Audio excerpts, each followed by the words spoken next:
In this video, I'm going to show you how to delete multiple contacts at once on iPhone. So first, let's head on over to the Contacts app, and I will show you how to delete multiple contacts. So what you want to do right now here is you're gonna use three fingers to press on the screen and scroll down.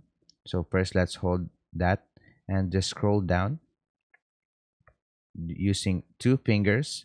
So once you've scrolled down using two fingers, it will highlight the contacts that you want to delete. So once you've deleted, or once you've highlighted that, just press the long press on the highlighted contacts and you will see the delete button right there. So that's about it. That's how to delete multiple contacts at once on iPhone. So if you have any questions, please let me know down in the comments and I'll do my best to help you out.